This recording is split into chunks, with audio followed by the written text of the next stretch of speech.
Magandang gabi, bansang Pilipinas, ang inyong broadcaster, Gani Oro. Sa loob ng 15 minuto, ako ay maghahatid ng mga mahalagang balita at mga pangyaring nagaganap sa iba't ibang panig ng ating bansa. Mapapanood dito sa PTV Digital, sa YouTube, sa Facebook page ng Laguna Patrol at iba't iba pang social media platforms. Ito ang The Broadcaster. The Broadcaster.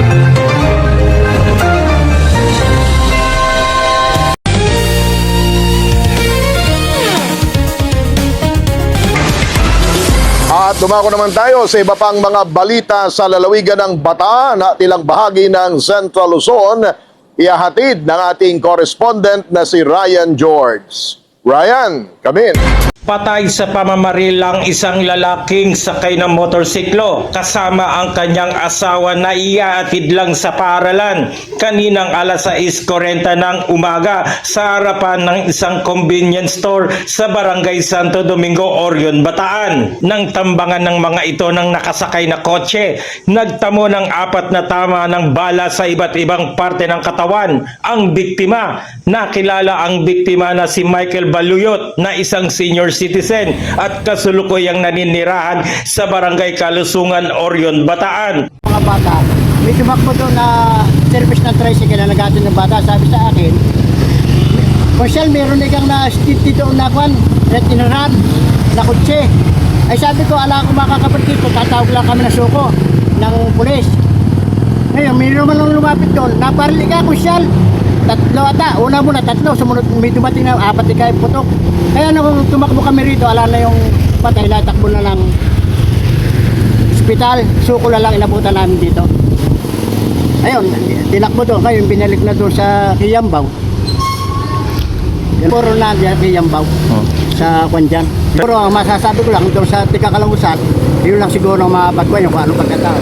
Pero kami, hindi namin alam yan kung anong pagkatao. Basta nalaman lang yun, pumutok, binaril, gano'n. Hindi na namin alam kung ano yung pinagmulan niya, kung ano yung pinagmulan ng bakit siya binaril. Kaya kami nalalaman doon. Naisugod pa sa St. Michael Hospital ang biktima, ngunit dahil sa mga tindi ng tinamo ng tama ng bala, namatay din ito kalaunan. Ang asawa naman nito ay ligtas at nagtrauma sa pangyayaring naganap. Naisugod pa sa St. Michael Hospital ang biktima, ngunit dahil sa mga tindi ng tinamong tama ng bala, namatay din ito kalaunan.